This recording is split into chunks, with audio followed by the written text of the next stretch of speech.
Hello viewers, আসসালামু আলাইকুম। নতুন আরেকটি রেসিপি দেখার জন্য স্বাগতম জানাচ্ছি সবাইকে আমার চ্যানেলে। আজ আপনাদেরকে তৈরি করে দেখাবো সজনে ডাঁটার রেসিপি। এভাবে করে যদি তৈরি করেন এর স্বাদ মুখে লেগে থাকবে। তাহলে চলুন দেখে নেই। এখানে ফ্রাই প্যানে তেল গরম করে দিয়ে দিচ্ছি পেঁয়াজ কুচি। তো পেঁয়াজ কুচিটা নেড়ে চেড়ে ভেজে নিচ্ছি। হালকা ব্রাউন কালার হয়ে গেলে পেঁয়াজ কুচি এর মধ্যে দিয়ে দিচ্ছি আদা ও রসুনের পেস্ট, হলুদের গুঁড়ো ও পরিমাণ মতো মরিচের গুঁড়ো দিয়ে দিচ্ছি। ঝালটা যে যেমন খাবেন সে অনুযায়ী দিয়ে দিবেন। তো মশলাটা কষিয়ে নিচ্ছি। এখন আমি পানি দিয়ে দিচ্ছি যাতে করে মশলাটা পুড়ে না যায়। দিয়ে দিচ্ছি আগে থেকে কেটে রাখা সজনে ডাঁটা ও আলু। তো এখন এগুলোকে মশলার সাথে খুব ভালো করে কষিয়ে নেব।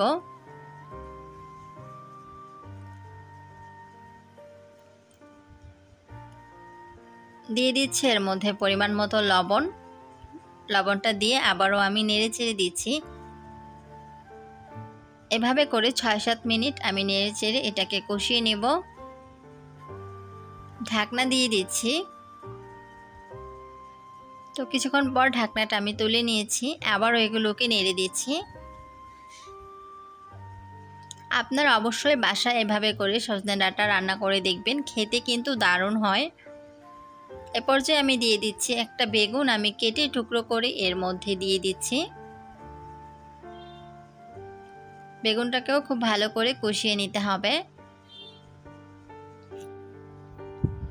আবারও ঢাকনা দিয়ে দিলাম। সব কিছু ভালো মতো সিদ্ধ হয়ে যাওয়ার পর ঢাকনাটা তুলে আবারও আমি নেড়ে চেড়ে দিচ্ছি।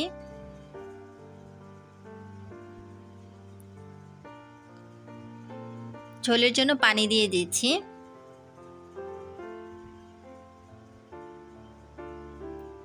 এ পর্যায়ে দিয়ে দিচ্ছি আমি মাছের মাথা আগে থেকেই ভেজে রেখেছিলাম, তো সেটাই দিয়ে দিলাম। আর মাছের মাথাগুলোকে আমি এখন একটু ভেঙে দিব। তো এভাবে করে আমি ভেঙে দিয়েছি। এখন সবগুলো নেড়ে চেড়ে দিচ্ছি। এ পর্যায়ে দিয়ে দিচ্ছি ভাজা জিরের গুঁড়ো। জিরে গুঁড়ো দিয়ে আবারও এগুলোকে নেড়ে চেড়ে দিচ্ছি। তৈরি হয়ে গেল মজাদার সজনে ডাঁটার রেসিপি ভালো লাগলে চ্যানেলটিকে সাবস্ক্রাইব করে দিতে ভুলবেন না। আজকের মতো বিদায় নিচ্ছি। সবাই ভালো থাকবেন। আল্লাহ হাফেজ।